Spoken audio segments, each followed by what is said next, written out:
ನನ್ನ ಎಲ್ಲ ಮಾಧ್ಯಮ ಮಿತ್ರರಿಗೂ ನಮಸ್ಕಾರ ಹಾಗೂ ಕಂಟಿನ್ಯೂ ಆಗಿ ಯಾರೆಲ್ಲ ಸಪೋರ್ಟ್ ಮಾಡ್ಕೊಂಡು ಬಂದಿದ್ದೀರಾ ಎಲ್ಲರಿಗೂ ಧನ್ಯವಾದ ತಿಳಿಸ್ತೇನೆ. ಹಾಗೂ ಇನ್ನು ಯಾರು ನನ್ನ ಚಾನಲ್ಗೆ ಸಬ್ಸ್ಕ್ರೈಬ್ ಮಾಡದೆ ಹಾಗೆ ವಿಡಿಯೋ ನೋಡ್ತಾ ಇದ್ದೀರಾ ಸಬ್ಸ್ಕ್ರೈಬ್ ಮಾಡಿ ಸಪೋರ್ಟ್ ಮಾಡಿ ಅಂತ ಕೇಳ್ಕೊಳ್ತೇನೆ.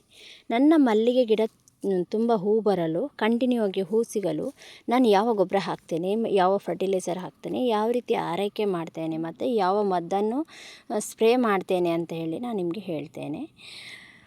ಹಾಗೂ ನೋಡಿ, ಇದು ನನ್ನ ಗೊಬ್ಬರ ಅಂದರೆ ನಾನಲ್ಲಿ ಹೊಂಡ ತೆಗೆದುಬಿಟ್ಟು ನಾನು ಇದಕ್ಕೆ ಏನೆಲ್ಲ ಹಾಕ್ತೇನೆ ಅಂತ ಹೇಳಿದರೆ, ಒಂದು ಚಿಕ್ಕ ಗಿಡ ಬೆಳೆದರೂ ಸಹ ಅದನ್ನು ಕಿತ್ಕೊಂಡು ಬಂದುಬಿಟ್ಟು ಇಲ್ಲಿ ಹಾಕ್ತೇನೆ. ಯಾಕಂತ ಹೇಳಿದರೆ ಅದು ಗೊಬ್ಬರ ಆಗುತ್ತೆ, ಕಾಂಪೋಸ್ಟ್ ಆಗುತ್ತೆ ಅಂತೇಳಿ. ಇದಕ್ಕೆ ನಾನು ಸ್ವಲ್ಪ ಸೆಗಣಿ ಹಾಕಿದ್ದೇನೆ. ಮೊದಲು ಸೆಗಣಿಯನ್ನು ತಂದಿದ್ದೆ ನಾನು, ಅದನ್ನು ಸ್ವಲ್ಪ ಸೊಪ್ಪೆಲ್ಲ ತಂದು ಹಾಕಿಬಿಟ್ಟು ಅದರ ಮೇಲೆ ನಾನು ಸೆಗಣಿ ಹಾಕಿದ್ದೇನೆ. ಮತ್ತು ಬಾಳೆ ದಾರವನ್ನು ತೆಗೆದು ಎಕ್ಸ್ಟ್ರಾ ಉಳಿತದಲ್ಲ ಅದನ್ನೆಲ್ಲ ಚಿಕ್ಕ ಚಿಕ್ಕದಾಗಿ ಕಟ್ ಮಾಡಿಬಿಟ್ಟು ಹಾಕಿದ್ದೇನೆ. ಈ ಅಡಿಯಲ್ಲಿ ನೋಡಿ ಎಷ್ಟು ಚೆಂದ ಕಾಂಪೋಸ್ಟ್ ಆಗಿದೆ ನೋಡಿ. ಇದು ಗಿಡಗಳಿಗೆ ಹಾಕ್ಬೋದು, ಬಟ್ ಇವತ್ತು ನಾನು ಹಾಕೋದಿಲ್ಲ. ಇವತ್ತು ಫರ್ಟಿಲೈಸರ್ ಮಾತ್ರ ಹಾಕ್ತೇನೆ. ಯಾಕೆ ಹಾಕೋದಿಲ್ಲ ಅಂತ ಹೇಳಿದರೆ, ಇದನ್ನು ನಾನು ಲಾಸ್ಟ್ ಟೈಮ್ ಹಾಕಿದ್ದೆ, ಅದಕ್ಕೋಸ್ಕರ ಇದನ್ನೆಲ್ಲ ನಾನೊಂದು ಬಾಕ್ಸಿಗೆ ತುಂಬಿಟ್ಕೊಳ್ತೇನೆ. ಇದು ನೆಕ್ಸ್ಟ್ ಇಯರಿಗೆ ನಾನು ಯೂಸ್ ಮಾಡ್ಕೊಳ್ತೇನೆ. ಇಲ್ಲ ಅಂದರೆ ಮಳೆಗಾಲದಲ್ಲಿ ನಾನು ಯೂಸ್ ಮಾಡ್ಕೊಳ್ತೇನೆ. ಮಳೆಗಾಲದಲ್ಲಿ ನನ್ನ ಗಿಡ ಹೊರಗಡೆ ಇಡ್ತೇನಲ್ಲ, ಆ ಗಿಡಕ್ಕೆ ನಾನು ಯೂಸ್ ಮಾಡೋದಿಲ್ಲ. ನಾನು ಟರ್ಪಲ್ ಹಾಕ್ತೇನೆ, ಆ ಗಿಡಕ್ಕೆ ನಾನು ಇದನ್ನು ಯೂಸ್ ಮಾಡ್ತೇನೆ. ಹಾಗೂ ಇದನ್ನು ನಾನು ಬೇರೆ ಗಿಡಗಳಿಗೂ ಸಹ ಯೂಸ್ ಮಾಡ್ತೇನೆ, ತರಕಾರಿ ಗಿಡಗಳಿಗೆ ಹಾಗೆ ಗುಲಾಬಿ ಗಿಡಗಳಿಗೆ, ಅದಕ್ಕೆಲ್ಲ ನಾನು ಯೂಸ್ ಮಾಡ್ತೇನೆ. ಇದು ನನಗೆ ಇಷ್ಟು ಬೇಗ ಆಗ್ತದೆ ಅಂತ ನಾನು ಅಂದ್ಕೊಂಡಿರಲಿಲ್ಲ. ಒಳ್ಳೆ ಚೆಂದ ಕಾಂಪೋಸ್ಟ್ ಆಗಿದೆ, ತುಂಬ ಖುಷಿ ಆಗ್ತಾಯಿದೆ ನೋಡಿ. ಎಷ್ಟು ಚೆಂದ ಇದೆ ಅಂತ ಹೇಳಿದರೆ, ಇದಕ್ಕೆ ಮೇಲಿಂದ ನಾವು ಸೊಪ್ಪು ಮತ್ತು ಸೆಗಣಿ ಹಾಕಿಬಿಟ್ಟು ಮೇಲಿಂದ ನೀರು ಕೊಡಬೇಕು. ಈ ಥರ ಕಾಂಪೋಸ್ಟ್ ಬರುತ್ತೆ. ಇದೊಂದು 3 ಮಂತ್ಸ್ ಆಗಿದೆ ಅಷ್ಟೇ, ಜಾಸ್ತಿ ಆಗಲಿಲ್ಲ, 3-4 ಮಂತ್ ಆಗಿರ್ಬೋದು. ದೀಪಾವಳಿಯ ನಂತರ ಅಂದರೆ ಜನವರಿ ಹಾಗೆ ಏನೋ ತಂದಿದ್ವಿ ಅನಿಸುತ್ತೆ, ಡಿಸೆಂಬರ್ ಜನವರಿ ಹಾಗೆ ತಂದಿದ್ವಿ ಅನಿಸುತ್ತೆ, ಕರೆಕ್ಟಾಗಿ ನೆನಪಿಲ್ಲ. ನಾನು ನನ್ನ ಮಲ್ಲಿಗೆ ಗಿಡಕ್ಕೆ ಲಾಸ್ಟ್ ಟೈಮ್ ನಿಮಗೆ ಹೇಳಿದ್ದೆ, ನಾನು ಈ ಥರ ಮಲ್ಲಿಗೆ ಗಿಡವನ್ನು ಇದು ಮಾಡ್ತೇನೆ, ಬುಡವನ್ನು ಲೂಸ್ ಮಾಡ್ತೇನೆ ಮತ್ತು ಫರ್ಟಿಲೈಸರ್ ಹಾಕ್ತೇನೆ ಅಂತ ಹೇಳಿದ್ದೆ. ಅದಕ್ಕೆ ಹಾಕಿ ಒಂದು ತಿಂಗಳಾದಮೇಲೆ ಏನೂ ಹಾಕಿರಲಿಲ್ಲ, ನಾನು ಖಾಲಿ ನೀರು ಹಾಕ್ತಾಯಿದ್ದೆ. ಇದರದ್ದು ಕೆಲವೇ ಗೆಲ್ಲುಗಳಲ್ಲಿ ಮೊಗ್ಗೆ ಬಂದಿದೆ, ಕೆಲವೇ ಗೆಲ್ಲಲ್ಲ ಅಲ್ಲೇ ಸ್ಟಾಫ್ ಆಗಿಬಿಟ್ಟಿದೆ, ಅಲ್ಲೇ ಡ್ರಾಪ್ ಆಗಿಬಿಟ್ಟಿದೆ, ಮೊಗ್ಗೆ ಬರಲಿಲ್ಲ. ಅದಕ್ಕೆ ನಾನು ಏನು ಮಾಡ್ತೇನೆ ಅಂತ ಹೇಳಿದರೆ, ಇದನ್ನು 15 ದಿನಕ್ಕೊಮ್ಮೆ ಹಾಕಬೇಕು. ಇದು ಗೆಲ್ಲು ಚಿಗುರು ಬರಲಿಕ್ಕೆ ನಾವು ಹಾಕಿರೋ ಫರ್ಟಿಲೈಸರು ಚಿಗುರು ಬರೋ ತನಕ ಇರುತ್ತೆ. ನಂತರ ನಾವು ನೀರು ಹಾಕಿ ಮಣ್ಣು ಚಪ್ಪೆ ಆದಾಗ ಅಲ್ಲಿಗೆ ಡ್ರಾಪ್ ಆಗಿಬಿಡುತ್ತೆ. ನಾವು ಕಂಟಿನ್ಯೂ ಆಗಿ ನಾವು ಫರ್ಟಿಲೈಸರ್ ಹಾಕ್ಕೊಂಡು ಬಂದಾಗ ಅದು ಪ್ರತಿಯೊಂದು ಗೆಲ್ಲುಗಳಲ್ಲಿ ಚಿಗುರು ಬಂದ ಗೆಲ್ಲುಗಳಲ್ಲಿ ಮೊಗ್ಗೆಗಳು ಬರುತ್ತೆ ಮತ್ತು ಮೇಲೆ ಚಿಗುರು ಬರ್ತಾನೆ ಇರ್ತದೆ. ಅದಕ್ಕೋಸ್ಕರ ನಾವೇನು ಮಾಡಬೇಕು, ಪ್ರತಿ ಸರಿನೂ ನಾನು ಇದೇ ಹಿಂಡಿಯನ್ನು ಹಾಕೋದು, ಬೇರೆ ಯಾವುದು ಹಾಕಲ್ಲ. ಶೇಂಗಾ ಹಿಂಡಿಯನ್ನು ನೆನೆಸಿಟ್ಕೊಂಡಿದ್ದೇನೆ, ಜಾಸ್ತಿ ದಿನ ಆಗಲಿಲ್ಲ, 2 ಡೇಸ್ ಆಗಿದೆ.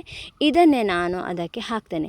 ಒಂದು 2 ಲೀಟರ್ ಆಗೋಷ್ಟು ಹಾಕ್ತೇನೆ. ಯಾಕಂತೇಳಿ ನೆಲದಲ್ಲಿದ್ದ ಕಾರಣ ಜಾಸ್ತಿ ಬೇಕಾಗುತ್ತೆ, ಹಾಗಾಗಿ ನಾನು 2 ಲೀಟರ್ ಹಾಕ್ತೇನೆ ಇದಕ್ಕೆ. ನೋಡಿ ಈ ಥರ ಹಾಕ್ತೇನೆ. ಇದು ಡಿಕಾಂಪೋಸ್ಟ್ ಮಣ್ಣಿನ ಜೊತೆ ಆಗತ್ತೆ, ನಾವು ತೆಳುವೇ ಹಾಕಬೇಕಂತಿಲ್ಲ.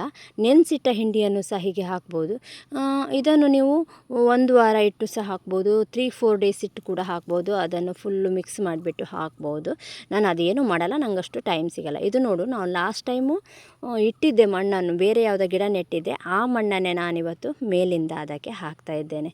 ಯಾಕಂತ ಹೇಳಿದರೆ, ಇದನ್ನು ನಾನು ಹಾಕೋದು ಕೀಟ ಜಾಸ್ತಿ ಬರಬಾರ್ದು ಅಂತೇಳಿ.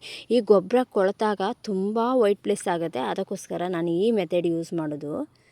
ನನಗೆ ಆ ಕೀಟ ಬಂದಾಗ ತುಂಬ ಹಿಂಸೆ ಆಗಿಬಿಡುತ್ತೆ, ಇದ್ದ ಮೊಗ್ಗೆ ಎಲ್ಲ ತಿಂದು ಹೋಗುತ್ತಲ್ಲ, ಅದಕ್ಕೋಸ್ಕರ ಈ ಥರ ನಾನು ಮೇಲಿಂದ ಮಣ್ಣುಗಳನ್ನು ಸ್ವಲ್ಪ ಹಾಕ್ತೇನೆ. ಮತ್ತು ಬೇರು ಯಾವುದಾದ್ರೂ ಇದ್ದರೂ ಕೂಡ ಮುಚ್ಕೊಳ್ಳುತ್ತಲ್ವ, ಬೇರು ಮೇಲೆ ಬರಬಾರ್ದು. ಯಾವುದೇ ಗಿಡಕ್ಕಾಗಲಿ ಬೇರು ಮೇಲೆ ಬಂದಾಗ ಒಳ್ಳೆ ನಮಗೆ ಫಸಲು ಸಿಗೋದಿಲ್ಲ, ಹಣ್ಣಾಗ್ಬೋದು, ಹೂವಾಗ್ಬೋದು, ಒಳ್ಳೆಯದು ಸಿಗೋದಿಲ್ಲ.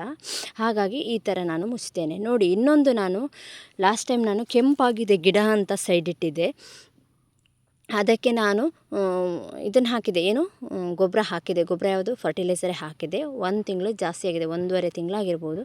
ನಾನು ಇದನ್ನು ಟ್ರಿಮ್ ಮಾಡ್ತೇನೆ ಅಂತ ಹೇಳಿದೆ, ಟ್ರಿಮ್ ಮಾಡಿದ್ದು ವೀಡಿಯೋ ನಾನು ಹಾಕಿಲ್ಲ. ಆದರೆ ಟ್ರಿಮ್ ಮಾಡಿದ್ದೇನೆ ಅಂದರೆ ಕೈಯಲ್ಲಿ ಮುರಿದು ತೆಗೆದಿದ್ದೇನೆ, ಕತ್ರಿಯಲ್ಲಿ ಇದು ಮಾಡಲಿಲ್ಲ. ಇದು ಚೆಂದಾಗಿ ಚಿಗುರು ಬಂದಿದೆ, ಕೆಲವೇ ಗೆಲ್ಲುಗಳಲ್ಲಿ ಡ್ರಾಪ್ ಆಗಿದೆ. ಯಾಕಂತ ಹೇಳಿದರೆ ಇದರಲ್ಲಿ ಮಣ್ಣಲ್ಲಿ ಫುಡ್ಡೇ ಇಲ್ಲ. 1.5 ತಿಂಗಳಾಗಿದೆ ಇದಕ್ಕೆ ನಾನು ಏನಂತ ನೋಡಿಕೊಳ್ಳೇ ಇಲ್ಲ. ಸೈಡ್ ಅದು ಸಪ್ರೇಟ್ ಇಟ್ಟಿದೆಯಲ್ಲ, ಹಾಗಾಗಿ ಇದಕ್ಕೆ ನೋಡ್ಕೊಳ್ಳಿಕ್ಕೆ ಆಗಲೇ ಇಲ್ಲ. ಅದಕ್ಕೋಸ್ಕರ ಇದ್ರ ಬುಡವನ್ನು ಲೂಸ್ ಮಾಡಿಬಿಟ್ಟು ಇದಕ್ಕೂ ಕೂಡ ನಾನು ಫರ್ಟಿಲೈಸರ್ ಹಾಕ್ತೇನೆ. ಇದ್ರ ಗೆಲ್ಲುಗಳೆಲ್ಲ ಹಳದಿ ಹೋಗಿ ಹಸಿರು ಬಂದಿದೆ, ಆಯಿತಾ.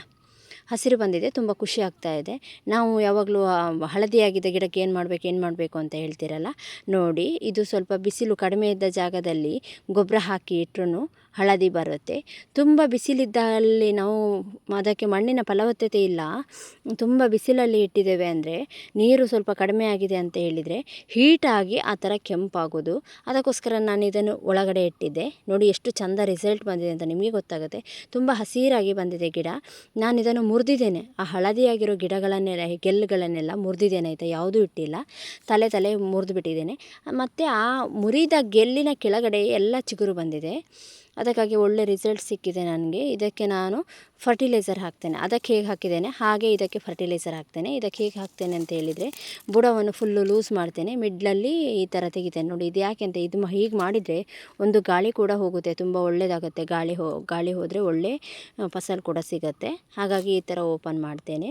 ನೋಡಿ ಇದರ ಸುತ್ತ ನಾನು ಹಿಂಡಿ ಫರ್ಟಿಲೈಸರ್ ಹಾಕ್ತೇನೆ. ಯಾಕಂದರೆ ಸುತ್ತ ಬೇರುಗಳೆಲ್ಲ ಇರ್ತದಲ್ಲ, ಅದೆಲ್ಲ ಬೇರುಗಳಿಗೆ ಗೊಬ್ಬರ ತಾಕಬೇಕು. ಹಾಗಾಗಿ ಎಲ್ಲ ಬೇರುಗಳು ಗೊಬ್ಬರವನ್ನು ಹೀರಿಕೊಂಡು ನಮಗೆ ಒಳ್ಳೆ ಫಸಲು ಸಿಗ್ತದೆ.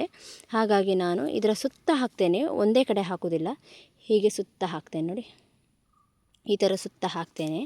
ಇದಕ್ಕೆ ನಾನು ಮಣ್ಣು ಮುಚ್ತೇನೆ.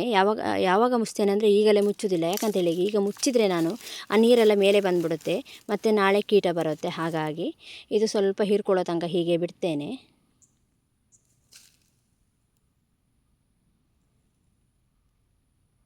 ನಾನು ಹೀಗೆ ಬಿಡ್ತೇನೆ ಸ್ವಲ್ಪ ಹೊತ್ತು. ನೋಡಿ ಈಗೆಲ್ಲ ಹೀರಿದೆ. ಇದಕ್ಕೆ ಮಣ್ಣು ಮುಚ್ತೇನೆ. ಇದು ಯಾವುದೇ ರೀತಿಯಿಂದ ಕೀಟಕ್ಕೆ ಫುಡ್ ಸಿಗುವುದಿಲ್ಲ, ಹಾಗಾಗಿ ಕೀಟ ಬೇಗ ಬರುವುದಿಲ್ಲ. ಮಣ್ಣು ಮುಚ್ಚಿದಾಗ ಮಣ್ಣಿನ ಒಳಗಡೆನೇ ಕೊಳಿತದೆ, ಅದು ಹೊರಗಡೆಯಿಂದ ಕೊಳೆಯುವುದಿಲ್ಲ. ನಾವು ಮೇಲ್ಗಡೆ ಹಾಕಿದಾಗ ಮೇಲೆ ಗೊಬ್ಬರ ಕೊಳೆತಾಗೇನು ಕೀಟ ಬರ್ತಾನೆ ಇರ್ತದೆ, ವಾರಗಟ್ಟಲೆ ಬರ್ತಾನೆ ಇರ್ತದೆ, ಹೋಗುವುದೇ ಇಲ್ಲ. ಚೆಂದಾಗಿ ಮುಚ್ಚಿದೆ. ಈಗ ಬೇರುಗಳಿಗೆ ಮಾತ್ರ ತಾಗ್ತದೆ, ಮೇಲ್ಪದರದಲ್ಲಿ ಇರುವುದಿಲ್ಲ ಫರ್ಟಿಲೈಸರು.